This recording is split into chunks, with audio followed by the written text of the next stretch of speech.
नमस्कार। कभी सोचा है कि हमारे संविधान में एक ऐसा भी हिस्सा है जो सरकार को एक बेहतर, एक न्याय से भरा भारत बनाने का रास्ता दिखाता है? ये सिर्फ कानून नहीं है, बल्कि ये हमारे देश की आत्मा की, उसकी उम्मीदों की आवाज़ें। आज हम इन्हीं मार्गदर्शक सिद्धांतों, जिन्हें directive principles of state policy कहते हैं, और ख़ास तौर पर आर्टिकल्स 41 से 50 तक को बहुत गहराई से समझने वाले हैं। तो चलिए एक बहुत बड़े सवाल से इस चर्चा को शुरू करते हैं। क्या सरकार का काम सिर्फ कानून बनाना और व्यवस्था बनाए रखना ही है, या फिर उसकी एक इससे भी बड़ी, एक गहरी जिम्मेदारी है कि वो अपने हर नागरिक के कल्याण को, उसकी भलाई को देखे? बस यही सवाल हमें संविधान के निर्देशक सिद्धांतों के बिल्कुल दिल तक ले जाता है। आज की हमारी इस यात्रा में हम क्या-क्या देखने वाले हैं। सबसे पहले तो समझेंगे कि संविधान के ये कल्याणकारी वादे हैं क्या। फिर हम मजदूरों के अधिकारों पर, एक न्यायपूर्ण समाज की नींव पर और एक आधुनिक राष्ट्र बनाने वाले सिद्धांतों पर बात करेंगे। और हाँ, सबसे आखिर में हम ये भी देखेंगे कि असल दुनिया में और हमारी परीक्षाओं में ये सिद्धांत कितने काम के हैं। तो चलिए अब शुरू करते हैं हमारे पहले पड़ाव से, संविधान का कल्याणकारी वादा। आखिर ये निर्देशक सिद्धांत है क्या चीज? तो देखिए, राज्य के नीति निर्देशक सिद्धांत, या शॉर्ट में कहें तो DPSP, असल में सरकारों के लिए एक नैतिक कंपस की तरह हैं, एक दिशा दिखाने वाला यंत्र। ये वो सिद्धांत हैं जो केंद्र और राज्य सरकारों को कानून बनाते समय, पॉलिसी बनाते समय हमेशा ध्यान में रखने चाहिए। अब ये कानूनी तौर पर जबरदस्ती लागू नहीं किए जा सकते, लेकिन ये हमारे संविधान की आत्मा की आवाज हैं, उस बेहतर भारत का सपना जिसे हमारे संविधान बनाने वालों ने देखा था। अब ये जो अंतर है ना, इसे समझना बहुत बहुत जरूरी है। फंडामेंटल राइट्स और डायरेक्टिव प्रिंसिपल्स, ये दो अलग अलग चीजें हैं। देखिए, मौलिक अधिकार तो हमारा कानूनी हक है। अगर सरकार उसे छीनती है तो हम सीधे कोर्ट जा सकते हैं। ये एक तरह से नेगेटिव है, मतलब ये सरकार को कुछ खास काम करने से रोकते हैं। दूसरी तरफ है DSP, जो कानूनी रूप से लागू नहीं होते। ये पॉजिटिव हैं। ये सरकार को कुछ करने के लिए कहते हैं, एक सामाजिक और आर्थिक लोकतंत्र बनाने के लिए प्रेरित करते हैं। तो एक रोकता है तो दूसरा रास्ता दिखाता है। चलिए अब आगे बढ़ते हैं, देखते हैं कि हमारा संविधान हमारे देश के वर्कफोर्स, यानी काम करने वाले लोगों के अधिकारों और उनके सम्मान के बारे में क्या कहता है। आर्टिकल 41 ये एक सामाजिक सुरक्षा की बात करता है।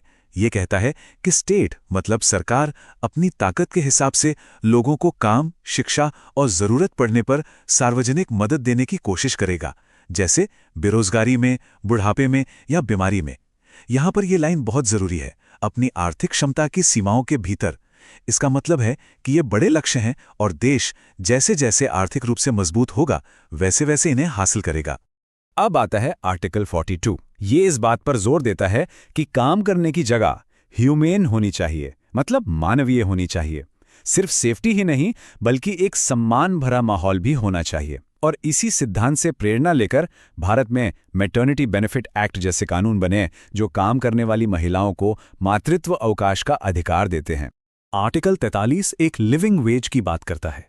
यह मिनिमम वेज, यानी न्यूनतम मजदूरी से कहीं ज्यादा है। इसका मतलब सिर्फ गुजारा चलाना नहीं है, बल्कि एक अच्छा, सम्मानजनक जीवन जीना, जिसमें आराम के लिए छुट्टी और सामाजिक सांस्कृतिक अवसर भी शामिल हों। ये गांव में कुटीर उद्योगों, मतलब कॉटेज इंडस्ट्रीज को बढ़ावा देने की भी बात करता है। आर्टिकल 43A ये तो एक बहुत ही प्रोग्रेसिव, एक बहुत ही आगे का विचार है। ये कहता है कि मजदूर सिर्फ कर्मचारी बनकर ना रहें, बल्कि वो जिन फैक्ट्रियों में, जिन उद्योगों में काम करते हैं, उनके मैनेजमेंट में, उनके फैसलों में भी उनकी हिस्सेदारी हो। ये उन्हें एम्पावर करने और मालिक मजदूर के बीच की दूरी को कम करने की दिशा में एक बहुत बड़ा कदम है। चलिए अब हम अगले सेक्शन पर आते हैं। ये उन सिद्धांतों के बारे में है जो एक न्यायपूर्ण समाज की नींव रखते हैं, एक ऐसा समाज जहां सबके कल्याण की बात हो। आर्टिकल 45 हमारे बच्चों के भविष्य की नींव है। ये साफ कहता है कि राज्य का ये कर्तव्य है, ये ड्यूटी है कि वो 6 साल तक के हर बच्चे की देखभाल और उसकी शिक्षा पक्की करे। आज हम जो आंगनवाड़ी और अर्ली चाइल्डहुड केयर प्रोग्राम देखते हैं, उनकी जड़ें इसी संवैधानिक सिद्धांत में हैं। आर्टिकल 46 सरकार को यह निर्देश देता है कि वो समाज के कमजोर वर्गों, खास तौर पर शेड्यूल्ड कास्ट्स और शेड्यूल्ड ट्राइब्स के शैक्षिक और आर्थिक हितों को स्पेशल केयर के साथ, मतलब विशेष ध्यान देकर आगे बढ़ाए और उन्हें हर तरह के सामाजिक अन्याय और शोषण से बचाए। आर्टिकल 47 तो सीधा सीधा सरकार को लोगों के स्वास्थ्य की जिम्मेदारी सौंपता है। पोषण का स्तर सुधारना, जैसे मिड डे मील जैसी योजनाएं, और पब्लिक हेल्थ को बेहतर बनाना ये सरकार का पहला कर्तव्य है।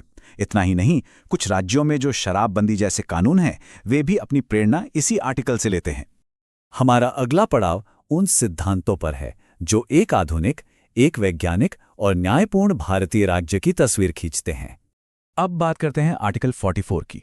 ये शायद इन सभी सिद्धांतों में सबसे ज्यादा चर्चा में रहने वाला सिद्धांत है, यूनिफॉर्म सिविल कोड यानी समान नागरिक संहिता। इसका लक्ष्य ये है कि देश के सभी नागरिकों के लिए, चाहे वो किसी भी धर्म के हों, शादी, तलाक, विरासत जैसे पर्सनल मामलों में एक जैसे कानून हों। ये आज भी भारत में एक बड़ी बहस का मुद्दा बना हुआ है। आर्टिकल 48 में दो बड़ी बातें हैं।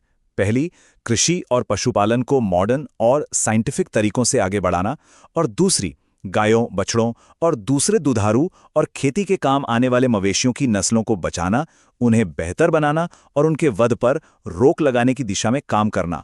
आर्टिकल 48A, जिसे बाद में संविधान में जोड़ा गया, हमारे पर्यावरण की सुरक्षा के लिए एक बहुत ही महत्वपूर्ण निर्देश है।